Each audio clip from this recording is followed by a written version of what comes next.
Hello again, everybody. Cliff here, Chandra, and we have a special guest today, my good friend Jay. If you're with us, thank you so much.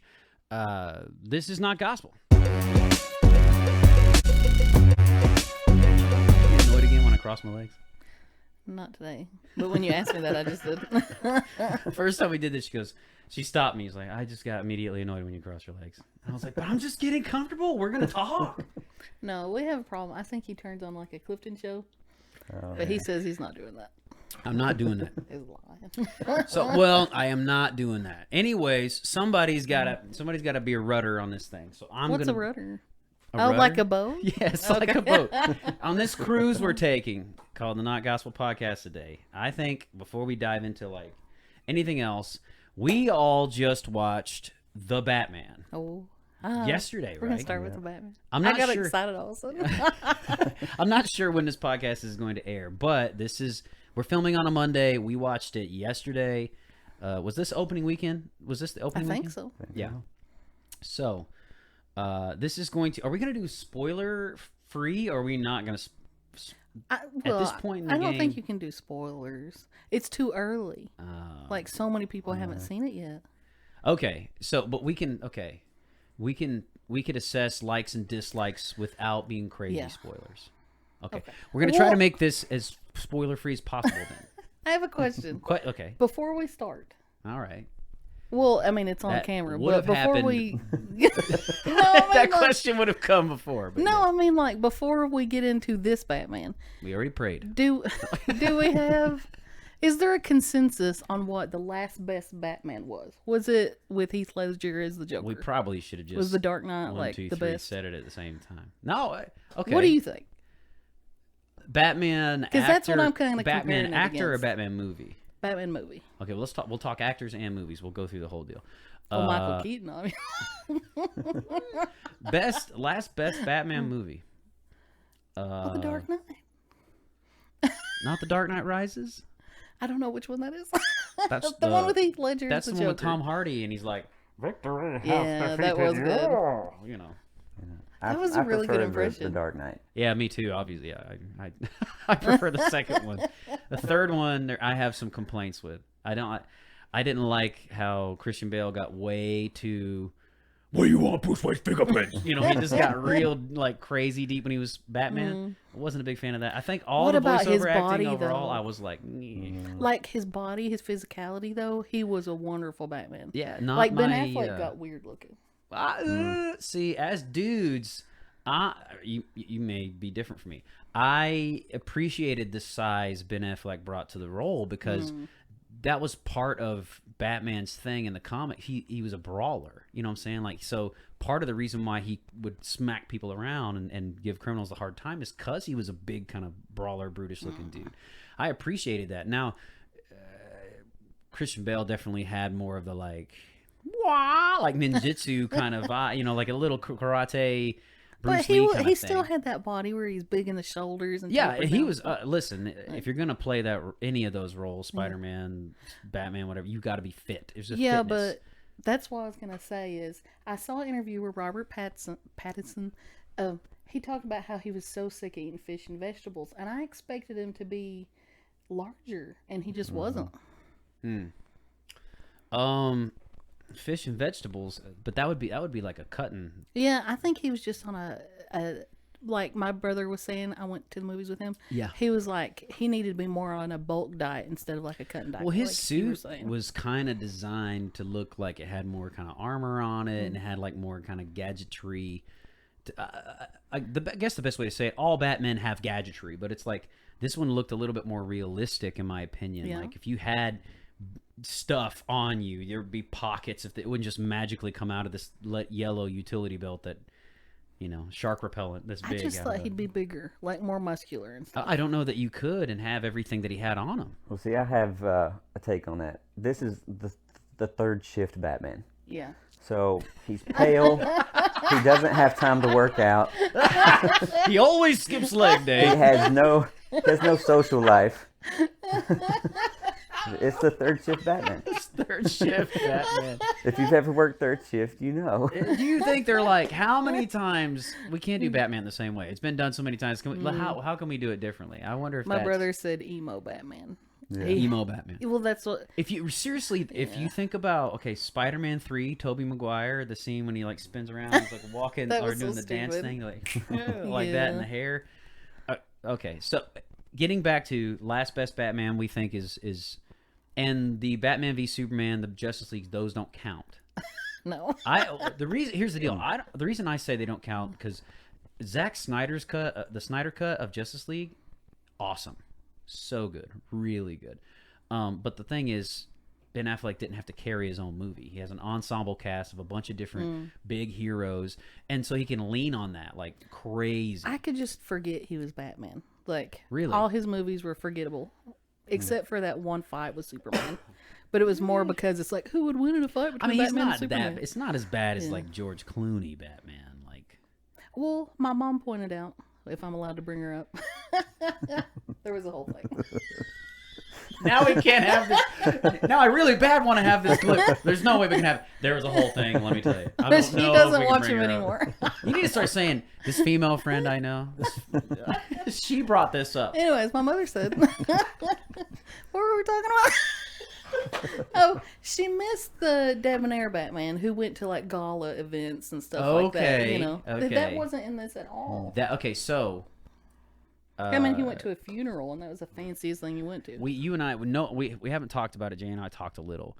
So one of our friends was like, this is sort of an origin story of Batman. In the beginning of the movie, he does talk about, I've been doing this for 2 years. It's kind of I'm sorry, that's a little bit of a spoiler, but it's not really. You find this out within the first 3 minutes of the movie. He's been doing this for 2 years. So, yeah, he's new at it. But I agree with your mom. Very much so. We actually talked about it. I was like, I feel like there's nothing wrong with Robert Pattinson's Batman as his performance as the Batman. It's set in a different universe than all the DC stuff. We talk about it like this is like an alternate universe. They said it's not in that universe. This is a different Batman. But I agree. I did not like the fact, kind of like Spider-Man has to play both Peter Parker and Spider-Man. And the actor has to try their best to honor the source material. I think Andrew Garfield was a fantastic Spider-Man, was not a good Peter Parker. He was too cool to be Peter Parker, just super cool. It made sense that he got the girl because he was just a cool guy in school, even though he was alternative. Tobey Maguire, in my opinion, was a fantastic Peter Parker. It's everything you wanted to see in Peter Parker, but he wasn't as like, I don't think his Spider-Man was as good as Andrew Garfield's. Andrew Garfield had the attitude of Spider-Man in the suit with all the quips and the jokes and everything. And then Tom Holland comes along and he's sort of like a pretty good at both kind of thing. Like he's a pretty good Peter Parker. It's kind of a new take on a pretty good Spider-Man. I think it's the same thing with Batman. You have to be able to deliver Superman. You have to be able to deliver Clark Kent and Superman. Ben Affleck never really had to play. I got that backwards. Ben Affleck was Batman. If I think of Superman, I don't really know any other guys other than like Christopher Reeves, who was both, who was fantastic at both. You know, he was fantastic as Superman. He's fantastic as Clark Kent. But then Henry Cavill was a great Superman. His Clark Kent wasn't as good as Christopher Reeves to me. It wasn't as believable. Who's the guy that was in Smallville? I don't know his name. How do we not know his name? Because he's legendary. You know who doesn't get enough credit? What's his name? Dean, whatever his name is, who played it in the old school one with Terry Hatcher. Oh, I love that. I used to watch it every day after school. He was a perfectly adequate Clark Kent and Superman. But that's. Are you making fun of me liking Smallville? No, okay. I don't have much to say about Smallville. I literally never watched but like one episode. I know. Oh my goodness. You missed out on a whole thing. I know. Thing. Last time we were talking, the last podcast, you literally accused me of not knowing anything. She said, "Why do you know nothing?" It's because I didn't know who. What's her name? Lindsay Bonnet. Lisa Bonet. Lisa Bonet. I got the L. Lisa Bonet. Well, you know that was Catwoman's mother, right? Yeah. That's what I okay, said. just checking. Catwoman's stepfather is Aquaman. Yeah, in a merging of the realities. It's true. Well, okay. So I know how much you love Michelle Pfeiffer. Yes. Did this Catwoman compare to you? I'm gonna say this is a really strong Catwoman. I definitely prefer Michelle Pfeiffer. I think she fit this movie. Yes, there you go. Perfect. She fit this movie. Yeah.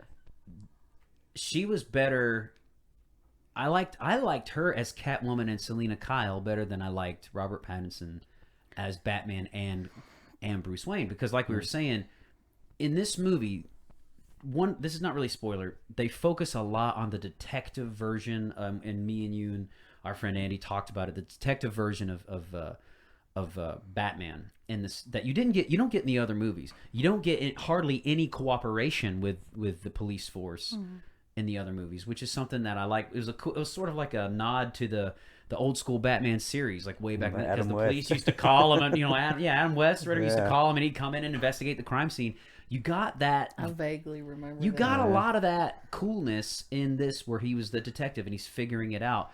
See, I didn't know that was part of his character, like his character traits. Yeah. I was never into the comic books and stuff, but my brother was like, "Oh yeah, the detective thing." They brought that in. Here's the problem: when they did that, they subtracted some action. You have to, because there's more detective. It honestly is like a PG-13. Thought about this today. PG-13 version of Seven. The movie Seven. You've got a guy who's not giving spoilers, but he's committing themed crimes with a specific agenda and a story he's trying to tell. And the villain, the Riddler, he's trying to tell the story and create this change and this deal. And it's very much like a PG-13 version of Seven. I think my family that I went with, we all enjoyed her Catwoman so much that, like my brother was saying, he wished it had almost been a Catwoman movie that Batman was in a little bit. Yeah. See, that would have been fine. And it almost was that. She was a big part of it. Yeah, I really liked his Batman. Like, again, for this theme, there were so many things they did thematically with the cinematography and stuff that I was like, that's a really cool choice. A moody, beautiful Batman. Like the boots in the shadows thumping, and it's like creating this ominous. The idea that the symbol goes up in the sky and people panic, like the people are like, oh gosh, like here comes the Batman, he's gonna get us or whatever. That's super cool. But to do the detective thing, they had to get rid of action, which means there wasn't as much Batman beating up the bad guys. Oh, there was a lot though. Yeah, well, so it was 3 hours long, by the way. It was 3 hours long. Yes. It was so a long in order movie. to keep that amount of action, what'd they sacrifice? There's no Bruce Wayne at all. Robert Pattinson's Bruce Wayne, in my opinion, was just this moody kid. Felt like a moody emo kid. He was not. There was no like philanthropy, and towards the end, when not trying to. Okay, no spoilers. I hope that towards the end he would sort of feel the call and necessity to do that and be that. Like, maybe I gotta go to the galas and be that kind of guy, like you're saying. And there was it didn't really hint at that.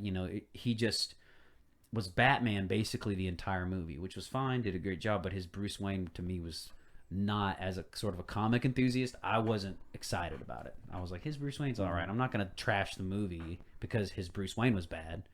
I'll just say it was a good movie, but I didn't like that part. Well, I was going to say, overall, good movie? You like it? Or did you think it was a bad movie? Like, my brother was like, hated emo Batman. Like, he wished he hadn't even went. What do you think, Jay? I liked it. I had to keep reminding myself that it was a standalone Batman movie. Oh, there's not going to be a sequel? Well, I mean, you couldn't Depends on its compare success. it. You couldn't compare it to previous Batmans, or you got to consider that it's its own.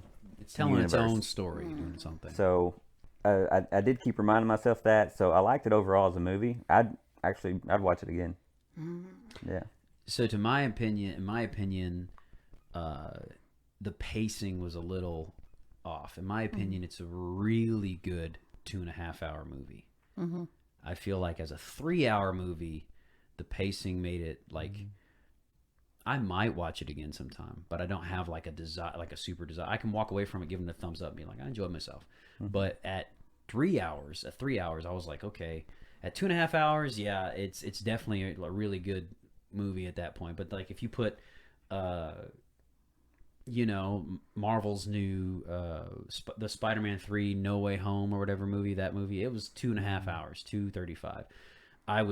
If you ask me, I would probably watch it 2 or 3 more times before I watch that one, because it's a good movie. It is a good movie, but comparably, it's like if it had been a 2.5 hour movie, I feel like the pacing would have been right on the point where it's like, yeah, that's a strong standalone. As it is, I just was like, man, I'm not gonna complain about it. Well, for me, when Heath Ledger was the Joker, I went into that thinking I was getting an action movie, and I came out feeling like I had watched a horror movie, like it was dark, But this movie, I came out feeling like I had been in a romance movie almost. Like there was so much beautiful music, beautiful images. It was just, there was a lot of beautiful things in it. And I liked it overall. And I would watch it again before I would past Batman's, just because it didn't end on the heaviness that other ones did. They made some, like the cinematography made some choices, like I said, I felt were cool. Oh, and I love the mansion he lived in. Man, that was gorgeous. Oh yeah. I like the theme. The theme was really cool. I was trying to think of what it reminded me of. It reminded me of Darth Vader's theme. Dun dun dun dun dun. I literally did that. No. Nah, nah, nah, nah. That was Nirvana. That was... Yeah, but that's what it did. Every time I heard it going, No. he's coming in. Ma, dun, dun, dun. I kept in my head going. Da da da da da. Ra, da. I'm aggravated. That's one of my favorite songs. The whole time. Nah, nah, nah, nah. I was like, yep, here comes Darth Vader. It was cool. I liked it. And I liked Ave Maria. Yeah, that was cool how they put that through everything. I liked it because it's what I sing around the house all the time to my wife when I'm trying to get on her nerves. So you only like the movie and how it relates to you. Yeah, it's all about. Then you can sing that and be like, walk up behind her and say, I am vengeance. I am vengeance. You know how that was a theme, like he's vengeance. Well, you know how it ended on a different tone. What did he become? Not I am vengeance. How did it end? Well, we can't say. I know. I'll see if I can catch you. But I'm saying the tone of him being vengeance wasn't there anymore. What was he then? It wasn't mercy. It was something else. I think it's like Clifton says, it's kind of like an origin story, so you got to see a transition. This transition was really slow. Yeah. So I remember what it was. That was my only criticism. It was. I remember what it was. We can talk about it and just cut it out. It was hope. He said, "I'm no longer vengeance. I'm hope." Okay, he's hope. He's hope. Which that is a theme. In the beginning, he the said, Batman's all the time. Like that symbol is talking hope. about fear. Symbol, yeah. At first, at the beginning of the movie, he's talking about I'm fear. He's like I don't live in the shadows. I am the shadow. I am the shadow. Yeah. So, but you can cut that out. That was too a much. emo. Okay, now that you mention it, I hate emo Batman. No, it was a little emo. I am the shadows. That's how I feel about that. Is what I feel. I like his voice better than Christian Bale's when he's Batman. Christian Bale's. I feel like honestly, the Ben Affleck thing did that right. That's something I agree with my brother, which it's not that often. He and I are like, yeah, that's true. But the thing that in Justice League, he just has the voice augmenter or whatever deal, and it makes his voice different when he's Batman. That's smart, because every other time. That was the other qualm I had with Robert Pattinson's Bruce Wayne. I felt like his voice didn't change at all when he was Bruce Wayne from when he was I felt Batman. like he was more disguised than the average superhero because his face is naturally very flat, and the mask was more... You couldn't tell he was Batman versus the regular guy, I didn't think. Like, it changed his face more. I think it's hard to tell any of them that they're Batman. No. Yeah. I would have known every one of them in real life. Michael Keaton, no way. 100%. No way. You wouldn't have been able to tell Clark Kent from Superman. Oh, what? 100% would. I mean, once he puts that... Because the glasses puts that curl on. Nobody can see past the curl. That's what I'm saying, though. When you think about Batman, you can't really tell who Batman is. If you put that in comparison to, like... I mean, look at Catwoman's mask in the movie. That was a little strange to me. That, to me, you definitely... Way better shot of knowing that she... I liked it because it's like the cat burglar. It's just like the cutout, like a little bit homemade. Somebody said it was like a beanie with eyes cut out. Beanie with the eyes cut out or whatever. It's like that to me was cool because it's kind of homemade kind of vibe. But yeah, there's no way you don't know who she is. I mean, it's her whole... it covers her nose. Yeah. It's like... do you know if she did any of her own like maneuvers and stuff? Yeah. That I don't know. That was something cool about this movie. If you're one of those people that can't stand when it seems like a really big, bulky bouncer type guy just kind of for plot armor stands there and lets a pencil thin girl just do what he wants to her, like knock him around or whatever. I don't think that was in this movie. The action sequences with Catwoman were believable. You know, like the moves she was pulling off. And they matched her really well. The moves she was pulling off, she was utilizing the biggest parts of her body, which is her legs. She was utilizing them for like a lot of the moves, which makes perfect sense. Spoiler. If you think they know it's Batman, they know there's going to be karate. I mean, they know that. But yeah, the action sequences are believable. She was utilizing the tools she had. You know, the biggest tools she had, her legs. You know, that's what I mean. That's physically makes sense. If you talk about a fight between a man and a woman. Usually, if the woman's most of your meat is in your legs, she's going to fling the biggest part of herself at the guy because usually he's bigger. And sometimes you have these. I think Charlie's Angels is one, the new one with Robert Pattinson's gal. What the chick from Twilight? What's her name? Kristen Stewart. That entire movie gets a lot of like hate because it looks like you've got these twig arm people just hitting the guys and they're like, oh, well, you know, like just getting destroyed. And it's like, come on, man, at least give her some brass knucks or something, because it's like, yeah, it's just physics, you know. If a guy is a security guard who's used to taking a hit with a fist that looks this big with this much meat behind it or whatever versus something else. Was it when Obama was president that there was a woman guarding the White House door and someone got in right past her? I don't know. Yeah, and then the person got took down in the lobby. But you're allowed to comment on that. I can't because. Well, I wouldn't have a woman guard the White House. I'll say it. Out loud. If Jay and I comment on that at all, anything other than women can do anything, all right, you hush. Then actually, I'm not allowed to say that. I can't tell you to hush. I'm ruined. It's That's over. right. Let me speak. All right, stop the podcast. So, like it or lump it. And should Christian people who are fans of... Oh, that's something I wanted to bring up. Oh. So, every new character that got introduced, in the first sentence they said Jesus or GD. Yeah, it's true. Like, it was rampant in the movie. And was it a rated R movie? PG-13.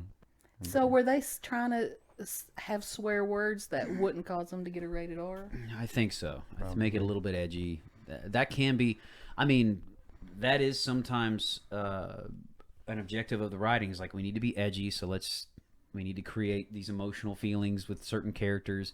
You wanted the Penguin, which I felt like Colin Farrell did a fantastic job. I felt like he wasn't... Wait, hold on. This movie? Yeah. That was Colin Farrell as the Penguin? Yeah. No. Yeah, that's Colin Farrell. I wondered who it was because they did an awesome job. Yeah, I wouldn't have known because I love it. Yeah, I will say it makes sense that he did an awesome job because I felt like his part in the movie was very small. It was a small, like, he did a great job in every scene he was in, but it wasn't that much. So there's like not a whole lot of room to screw it up. But the next movie. If there's a next movie, right? I mean, it looks like they're building their own little universe around the Batman, and that's cool. It depends on how well this movie does. I heard it did $128 million this weekend. Well, there you go. How much did it cost to make, though? I don't know. Who knows? Who knows? I bet a lot, though. Probably. Oh, man. And I did like the casting. I liked almost every character they had cast for all the characters. That's true. I did. I will. There's the one obviously glaring sort of SJW moment in it when she talks about this is a spoiler. She says he's just another privileged white male doing the blah, blah, blah. I don't even remember that. I do remember her accusing him of being like, well, you must have grown up rich. You just grew up rich. Yeah. There is a little bit of that theme. And the only reason I'm sensitive to it is because I kind of feel like I watched that interview with Morgan Freeman, how he's like, they're asking him how to fix racism. And he's like, quit talking about it. He's like, you're bringing it up right now and you're making it a thing. He's like, look at me and you. We're super successful. We're both black. He's like, why bring it up? He's like, the longer you pick at it, to me, it's like a festering wound. The longer you pick at it, it can't heal. And I think that's why I'm a little bit sensitive to those things. It's like, man, can you just not choose just to remind people, oh, by the way, we believe that these type of people have got it all and these don't, or whatever. It's like, can you come out with something that kind of like Morgan Freeman was saying that says, you got a shot, you got a shot here. So it wasn't enough to like ruin the movie for me by any stretch of the imagination. Again, it's a thumbs up, but I was just like, man, like, where's the unity? Did you like the Batman? Did you not like the Batman? Let us know what you think. Should Christians watch it? Should Christians avoid it? What's the age cutoff that Christian parents should take their kids to it? Let us know what you think in the comments. Like, comment, subscribe, and hit the notification bell. And as always, keep being awesome because that's how God made you.